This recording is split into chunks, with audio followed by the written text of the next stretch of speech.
Hello, everybody. Welcome to the Up on the Soapbox podcast. We are recording episode 17. That's quite a few episodes we got under our belt here. Great day today. We have a fantastic guest. We have an equally fantastic co-host with Dan Piggott. How you doing today, Dan? What's going on? Debatable, actually, if I'm equally as fantastic as our guest, but I'm doing good. Had a little bit, just coming out a little jet lag, actually, but I'll survive, and I'm doing great, and happy to be here with both of you this morning. Yeah, I felt a little bit of fall was in the air down here in the Carolinas. I was out doing my morning walk today, and it was a brisk 55 degrees. So I'm getting all excited for pumpkin spice season. Although I don't even eat the stuff. I just think that, it's trendy, so I should probably acknowledge it. But I'd be remiss if I didn't shout out to all those that were in the path of Ida the past few days. It's been a path of destruction, and we hope that everybody is safe and sound, and our thoughts are with you for sure. But let's move on, and I'm going to intro our guest for the week. We have a great founding supplier on the Soapbox with us today. Today we have Tom Carpenter. Tom is the National Accounts Manager over at FI, and he's with us today to impart some knowledge, go over some craziness in his life and other things. So, Tom, welcome to the podcast. What's going on with you? Oh, well, thank you for having me. It's great to be here. Actually, I tell you what, you never know from one day to the next in the world we live in what's going on. So I've definitely had some crazy excitement going on. So, yeah, I appreciate you guys having me here. Our pleasure, and certainly you're going to get into that here in a second. But why don't you tell us a little bit about yourself? Anything you could tell us about how you got into the industry, a little bit about your company, a little bit about yourself. The floor is yours. Take it away. Okay, yeah, it's kind of interesting how I got into the industry. I was actually looking for a job in the West Tennessee area. There weren't a whole lot of jobs in that area when I moved there from Texas originally. And then they had this little customer service job at this company that made coffee mugs. And so I went and interviewed there, and they had me through 6 interviews. And I was like, guys, do you want me to work here or not? And they said, well, we think you might actually be a good salesperson in the industry. The company was called Worldwide Art Studios, a worldwide line. They were actually known for making some of the best coffee mugs. They could do 24 spot colors exactly registered on the side of a mug in ceramic inks. And, I had no idea that everybody in the industry actually knew who they were. And it turns out that I couldn't have asked to start in this industry for a better company. They trained me in sales like no other company does. And my final presentation was in what I called the Last Supper. Everybody sat on one side of a table. I did my presentation in the front. I was judged on how I held the coffee mug when I was doing my presentation. I was counted on how many uhs I said during the presentation. It was an exact script. I had to know every word. Interestingly enough, when I went out on my first sales call, I was told to completely forget that and just share from my heart what I knew about the line. But it was one of those intros. And I tell people that they ask me, well, when was that? And I said, well, it was actually right after rocks and just before dark. So it was about 30 years ago. I was given a cell phone when I went on the road, but it was in a suitcase and it went in the trunk. And I was only allowed to use it in a life or death emergency. The rest of the time, we used those payphones that were on a pole. You just drove up to them and called the 800 number at the factory. So I've been around a while. I've worked predominantly for companies that were family owned and still do. So I do have some experience on the distributor side as well as the supplier side, but I am a supplier rep at heart. That's who I am. Very good. Tell us a little bit about FI. I mean, I've known them my entire career. I've known of them, I should say. And tell us a little bit about their capabilities, how it is sort of morphed and expanded over the past few years, and what your niche is in the world, and what we should know about FI. Yeah, it's interesting because I knew Mike FI many years before I went to work for him. He and I used to do traveling road shows way back in the day on the buses, traveling through the Midwest. And I say that when people think of FI, is a reality versus perceived reality company, and that everybody thinks they know what FI does, and nobody really does until you really get to know FI. But I will say you can kind of sum them up into say that they are a manufacturer first, and then a decorator. In the industry, when you talk about suppliers, you have what are called converters, people that basically import product, they decorate the product, and they ship the product. FI actually makes the product, then decorates the product, then ships the product. And that's kind of a differentiator. Their promo side is one division of a company that does a whole lot more. So then there's other capabilities beyond just the promo side that they can actually incorporate into the promo side when necessary. And that's actually been part of what's really helped them to survive through what we've been through as an industry over the last couple of years. So the product categories, give us a basic overview of some of the product categories that you folks cover. I will. And, it's interesting because the product categories have expanded as we've acquired other companies. We probably get approached, I would say, maybe on a weekly basis, people wanting us to buy other companies. That's not the business we're in. But over the last 55 years that we've been in business, we have acquired some other USA-made family-owned companies. Reflectix back in 2008, the Molinar brothers and the Fies know each other in Minnesota. We acquired that company in 2013, and in 2017 was probably our most recent acquisition from Mary Farmer and her partner down in Cape Girardeau, Missouri, the Magnetel line. So we have the heat sealed vinyl line, which is Fi, which is what most people recognize us for: ring binders, tally books, presentation folders, document holders. The Reflectix line, which kind of states what it does: heat sealed vinyl, highly reflective products. MI line is home and kitchen tools. That category there, very, very strong line. And Magnetel, again, kind of states what it does, but when it comes to Magnetel, you're talking about, 60 years of knowing exactly what a magnet is inside and out, indoors and outdoors. So it's really kind of an expansive line that people don't realize. In a category where 87% of our products are made right there in Edgerton, Minnesota, which is, seriously rural.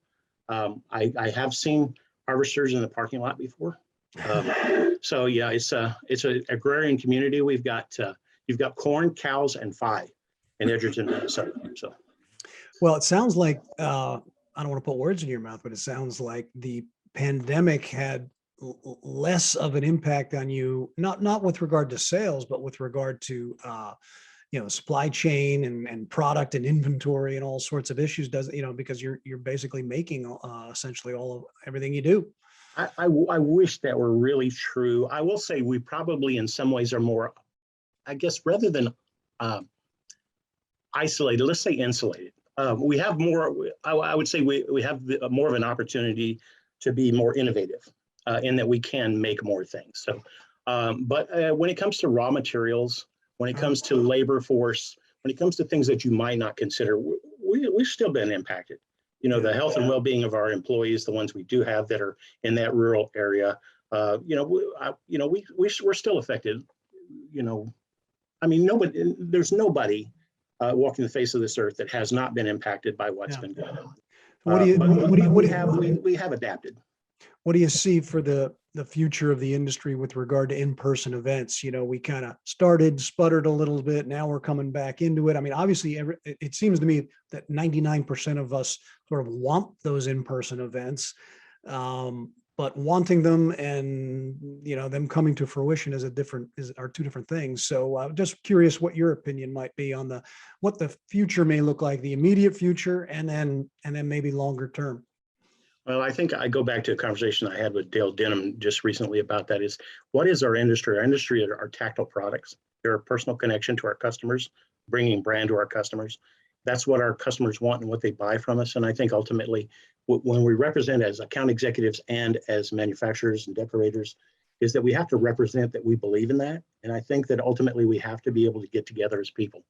And so I think that when you look back over the history, there was, I think the George Washington buttons were some of the first promotional products.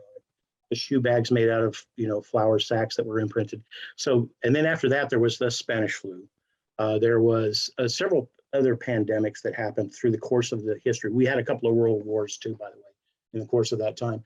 And ultimately, we've been able to evolve back into the industry that is still a viable industry in $23-24 billion worth of business, that still sees the value in that personal connection, the touch between product and the brand. So I think ultimately we're going to get back to that face-to-face. I think that's what makes what we do so important. How that's going to happen, how fast it's going to happen, I wish I had a crystal ball. Yeah. I don't know what that's going to be. And I think that what we've seen is there's different iterations of it. I go back to a story I was told about the line Gold Bond line that's used to be Kingston Pencil Corporation. And they used to meet at the Specialty Advertising Guild at the hotel in Chicago, Congress Hotel in Chicago. And their entire expo was a bunch of guys sitting around drinking whiskey and smoking cigars at round tables in a room. And Johnny Kingston's presentation was he would stand up and say, this is a pencil, the lead's on one end, the eraser's on the other, and the alcohol's in my room. And that was his entire presentation at what was the expo at that time. So we just take some notes on that. How to do that, because that might be the presentation going forward. Obviously the expo is quite a bit different now. It's a lot more sophisticated, and we've integrated.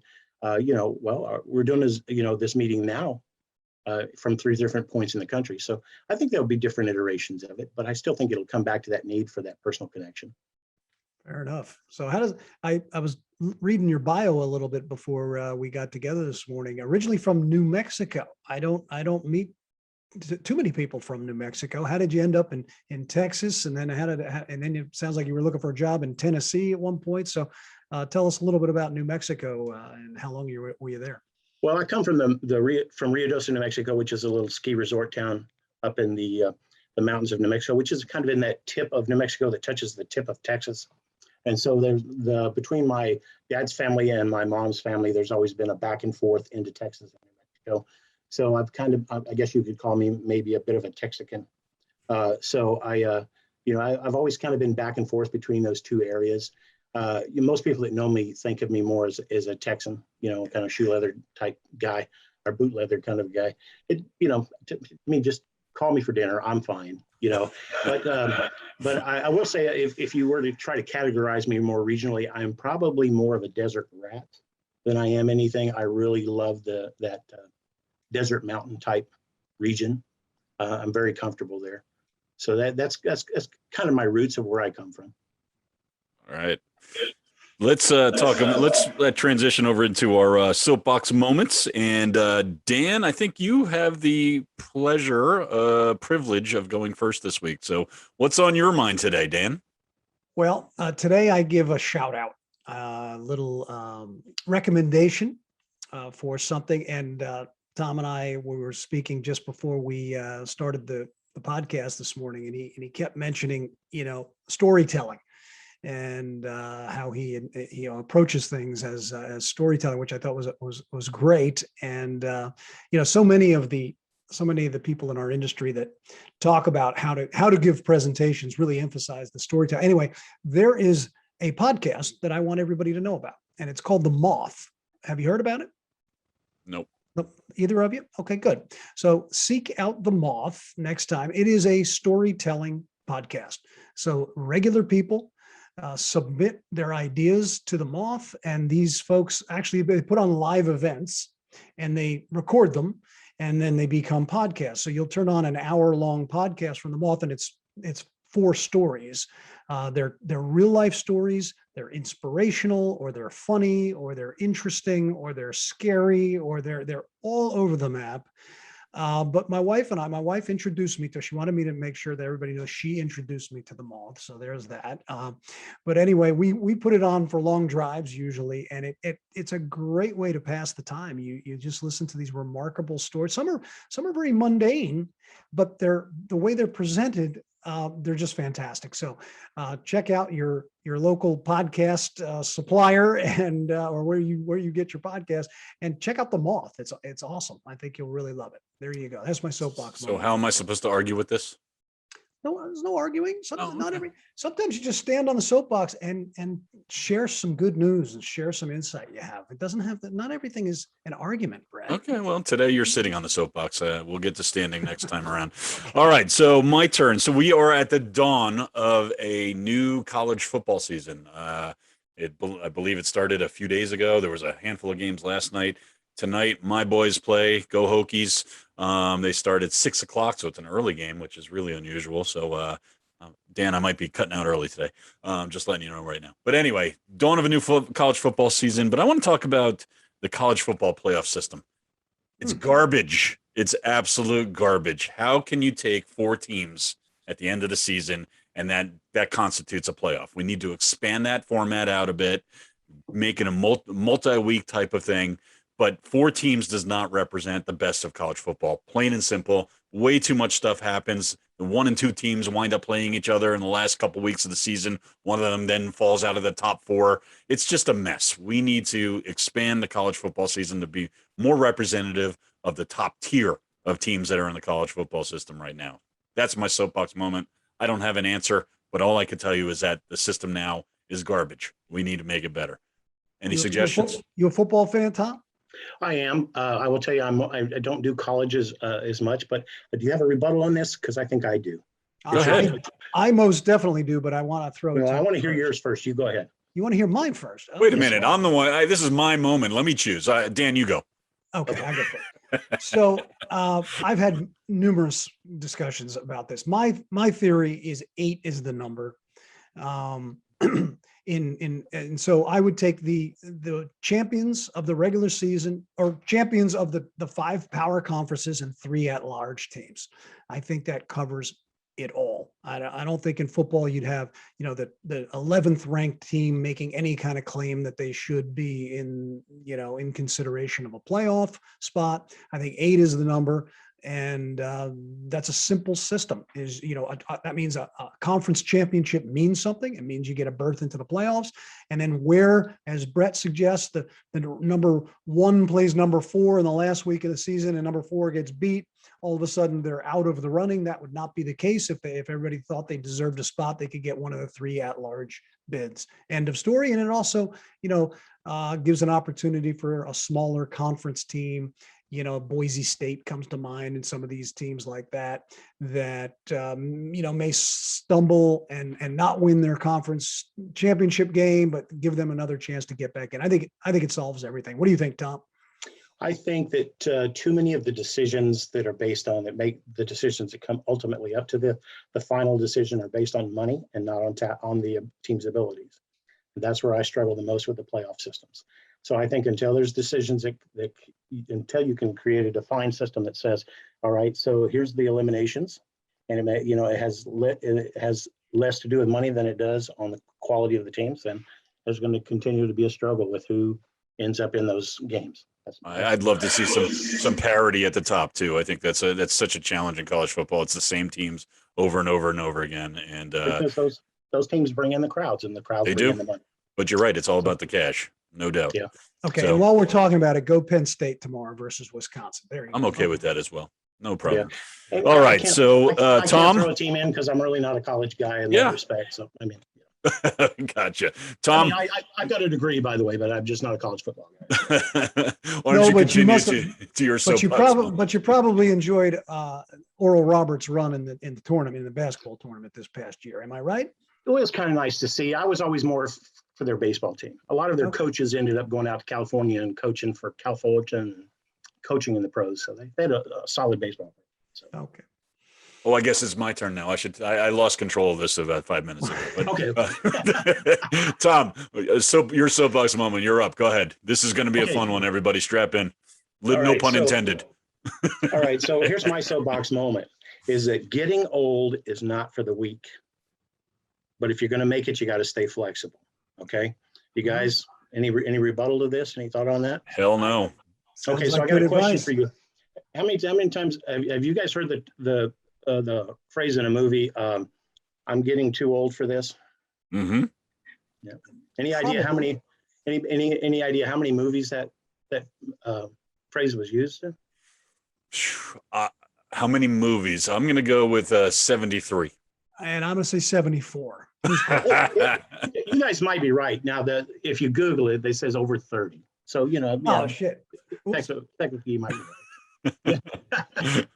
It's just a bunch of them. So anyway, and being a storyteller, I got to tell you a story. It starts off with a story of the truck. Okay. I got this little 30-year-old truck. My dad was diagnosed with stage 4 cancer. He moves in with my aunt and uncle. They bind this little old truck that he'd use this to drive down to the cafe in Rio Doce, New Mexico, so that he can drink coffee and smoke cigarettes with the regulars and tell stories that never happened. Okay. So when he's gone, this truck sits out in the field there in the desert mountains for many years. And my uncle says, hey, I wish one of you boys talking about me or my brother would take this old truck. Well, last thing we wanted was an old truck. We kind of dismissed it for a while. I got to feeling bad that my uncle was trying to give me something of my dad's. And I was dismissing it. So I said, hey, let me come get that old truck. I'll bring it back to Texas from New Mexico. I did. My brother and I actually got to piddling around with it, realized the truck had very low miles on it, was actually in pretty decent condition. So we basically got it into great mechanical shape. We had some plans to do some body work on it. So I kept it in good running condition. Short story. That's the end of that short story. Next one is that I take this truck out on the road on a weekly basis. And 2 days ago, this is a story for 2 days ago, so we're getting close to the current situation. I take it to a doctor's appointment on the other side of the metro area here in Dallas. And on my way back, I'm almost home, and I'm going around a 2-lane curve, doing about 40 miles an hour. And a big pickup truck kind of starts wandering into my lane a little bit, not really running me off the road, just kind of getting close to that hash mark line. So I scoot over a little bit to the right to give it a little more room, and I hit pea gravel. The truck spins around, throws me off into a deep ditch, and I roll the truck. So there's that truck. And the whole time, I never lost consciousness or anything. The whole time I'm thinking to myself, no, not this truck, not this truck. Boom, boom, boom. 59 years of life is the first time I ever turned one greasy side up. And so next thing I know, somebody's breaking out the side window, trying to drag me out of the truck. And I get out of the truck, and they get me out of the truck, and I'm getting up on the side of the road. They're, talking about blood on my head and all this stuff. And I'm like, I'm kind of in a daze or whatever. And this one comes over, he goes, "Are you all right? Are you hurting?" And I'm like, I don't feel any pain at all. And he looks at the truck there, 4 wheels up, look like a little pill bug sitting upside down the ditch. And he goes, "I've never seen anybody stand there like you're standing there in as good a condition as you are in that kind of an accident." And it didn't even hit me at that point. But then all of a sudden I realized, what? I don't think I'm really that hurt. And he said, "Oh, just wait till the adrenaline wears off." Yeah. And I thought, maybe I'm more fortunate than I thought I was, And I thought, yeah, and I'm not as young as I used to be. Well, he was right, because let me tell you what, I may be sitting here looking pretty good, but I got some bruised ribs. I got some scabs on the back of my head, some little cuts and things. I've got a sore neck. I wish I'd been a lot younger when I decided to roll a truck, is what I'm trying to say. So, it kind of brought me back to some realities and, on some things about how that goes. Now I got some decisions to make too. And I thought, what is it? I saw that truck, the tow truck dropped the truck off at my house. I'm looking at it and I'm like, okay, so it's not completely mangled, cab is, but the body and the rest of it looks pretty good. I know that motor's got less than 80,000 miles on it. And I'm thinking, okay, so did my project truck just become a bigger project? Or is this the end of an era with that truck? And why did I even think about that? Why is that important to me? And I thought, because it's more than just the truck, it's a legacy. In a sense, it was my dad's. And so then I got to thinking, okay, so what is, going back to the storytelling thing, what does this story represent to me more? Well, how can I relate that to kind of what we as an industry even have been through in the last couple of years? So first of all, a lot of us have been in this industry for a long time. We've never been through anything like this, right? And so we're like, you know what, I'm getting too old for this, right? So let's kind of summarize it here. I'm getting too old for this.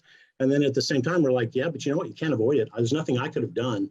That police officer, they shut the road down to get the gravel off. He's like, you're just the first of the next one that would do the same thing. There's nothing we could have done to avoid this, but it doesn't mean it didn't happen though, right?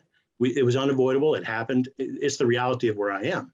And I may feel like I'm too old for it, but it's the reality of it. Well, at first when it happened, we were all just kind of in shock. We were just sitting at home going, well, maybe, it doesn't seem as bad as I'll get out. I'm not dead, right? But then all of a sudden the soreness hit. That's where we're at right now. Supply chain issues, trying to reestablish contact with our customers, trying to rebuild our business. Well, for some of us, we're looking at that business like I looked at that truck. It's still there, but look at the cab on that thing. So now, maybe you got your business from your dad, maybe your family built that business, whatever. So is there enough there to save? Is it more of a legacy issue? Is it time to walk away? Is it time to do something different? And one of the last things that I remember stepping off that curb and looking both ways down the road and saying, okay, now which way do I go? And I looked down there and there was my wife in her car waiting on me. And I realized exactly which way I needed to go. That was toward family and toward the future. So it gave me the direction of, well, regardless of where I end up, I know which way I need to go. So, I would say, yeah, getting old in for the week. But if you're going to make it, you got to stay flexible, look both ways, and then you got to head toward the future. So that's my soapbox for the day. There's nowhere to go from here. I won't be sore next time we talk, but there's nowhere to go from here, Tom. I'm so happy that you're with us today. I could have had a much different ending. And frankly, I'm even more surprised that you didn't want to push us off another couple of days to recover. So you are quite the trooper. Boot leather, right? Texas, Yeah. you know? No, great analogy too. I mean, way to put that all together, and with such clarity so quickly. I mean, that's really impressive stuff. So we're happy you're here. And I don't really have anything to add to that. Dan, you? No, All I right. can't add anything to that. It's a remarkable story. Thank goodness you're okay. And you've got a little more to think about with the truck, and that's fine. I'm glad you're here and glad you're feeling okay. All right, so let's try to put a bow on this whole thing. And Tom, we're going to shoot our yes/no question your way, and this will be a lot easier to discuss than your previous incident this week. So here's our question for you. We know you're the consummate industry volunteer, so this is topical and pertaining to that. So should volunteering be required for industry certifications? The CAS, MAS, whatever ASI does, the CASI or BASI, or should it be required in order to attain your industry certification? Do I get to explain any, or just straight up? Right now it's yes, no, and then we can talk about it. No. Okay. All right. Now go ahead. Okay. So, well, by simple definition, because it dilutes the concept of what the heart of a volunteer is.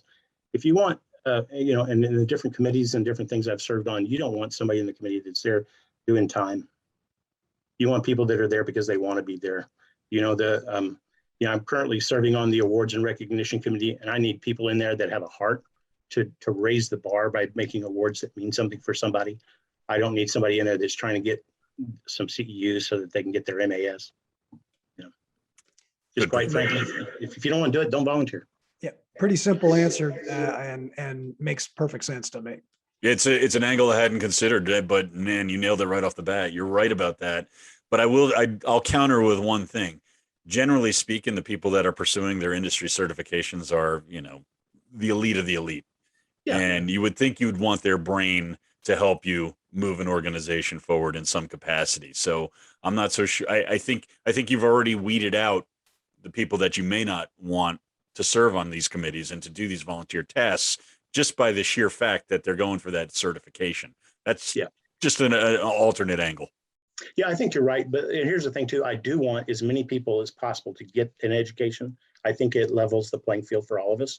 And it really kind of weeds out some of what I call the rollers, the people that roll in, get every order they can for 18 months and roll out. But I do, I would say I encourage everybody. One of the first conversations I had with the president of the company at Worldwide, Barry Chase, when I went to work in this industry was, you need to start getting educated about what this industry is and what we do. So I think I encourage everybody to get as much education as you can, but I see volunteering as more of a heart issue rather than a head issue. Fantastic. Tom Carpenter, National Accounts Managers at FI, Soapbox founding supplier. They've been here since day one, and we appreciate that very much. I've said this to others, but today it has extra special meaning. We're really happy that you're here with us today. And thanks for your time, and thanks for your support of the Soapbox. Check out Tom. You can meet with him on the Soapbox. Thank you all.